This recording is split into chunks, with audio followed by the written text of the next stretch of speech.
Makadi hamamati manase ujamuri. Nasina ene mushomo yanetsa unakawanda. Ndisanda kanganwa ndongoti yestanya unofara here kuri sei kuNamibia. Ndiwo umwe wavanhu vakabvunza shomu iyi. Right now, the first question yakanzi okay, hanzi take pi to be 3,142. Wakaona zvekutobvongozva kuti sector. Find PT, area of sector, area of PQO, the area of the shaded segment. Now, the first question, find PT kuti pakareba sei apa. Wakatongona chibox chiro 90 degrees and chakapuwa this side and this side. Nguroti kwanza kushandisa sine rule. Saka tashandisa sine rule chati isusu 8 over sine 90 is equals to tingoti x apa since start up napo, or unogona kuti PT. If you don't want to say x, you can say PT over sine 37. Right. Now, what is your next step? Your next step, wakushandisa what we call cross multiplication. But sine 90 ndi 1. Izo zvinozikano. Chiro kapanya pa calculator kuti sine 90 your answer is going to be 1. So kurota apa chazongoti PT times 1 ungoita PT. So takuita su PT is equals to 8 sine 37. So this wakubva zvipancha pa calculator yako. 8 sine 37. Answer yako inobva yaita 4,81 to 3 significant figures. So PT is equals to 4,81. 4,81 to 3 significant figures. I need centimeters. 4,81 centimeters to 3 significant figures. Oro, unongoti 4,81 centimeters to 2 decimal places because this is also to 2 decimal places.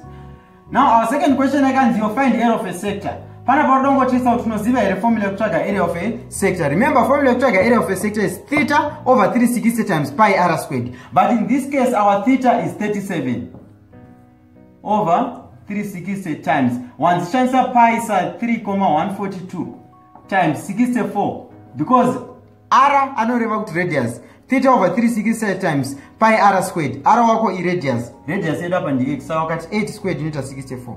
Now wakapancha on your calculator 37 divided by 60 times 3,142 times 64. Right. Answer yako inobva yaita 20,7. So kuroti answer yako irikubva yaita iyo 20,7 centimeter squared. Remember, area is always in squared. Now our second question, find the area of PQO. Now area of PQO, I triangle atinayo. Formula wajara uchanza ndeipi naitani. Wajara uchanza formula yakana uchaga area of a triangle.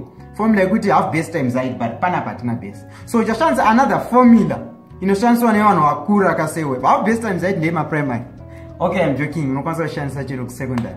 Now, but in this case atina base, so we are going to use another formula. Inotiyo AB, half AB sine theta, or half AB sine C. That is the other formula I want us to use. I'm going to keep this value. Rukuti nini my formula kutraga area of a triangle. Rukuti yo half AB sine C, right? So AB wedu ndiani hapa ukuti half. AB wedu ndiani 8 times 8 times sine 37. AB sine C. Now ukadaro inobva yaita iyo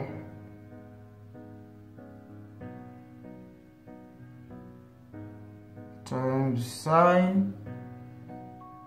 37. Answer yako kubva yaita 19,3. 19,3. So answer yako is 19,3 centimeter squared to 3 significant figures or to 1 decimal place. This is the area of this triangle.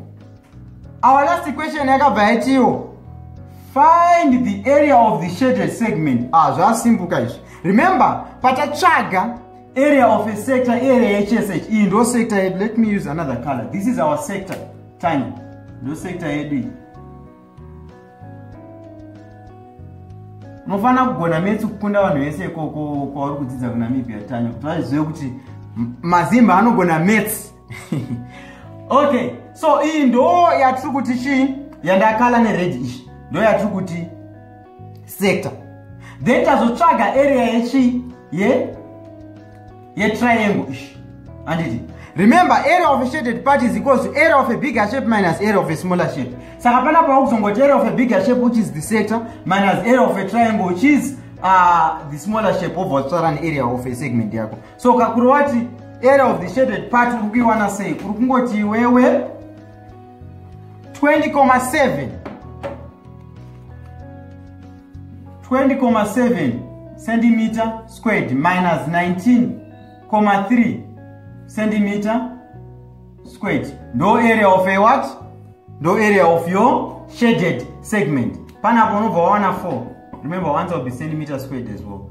Right here, it will be 1. So area of a shaded segment is 1.4 centimeter squared.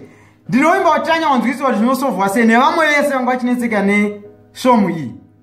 Rambai muchirevisa kuti upase Tanya unofanira kugara uchirevisa each and every day. Stay focused.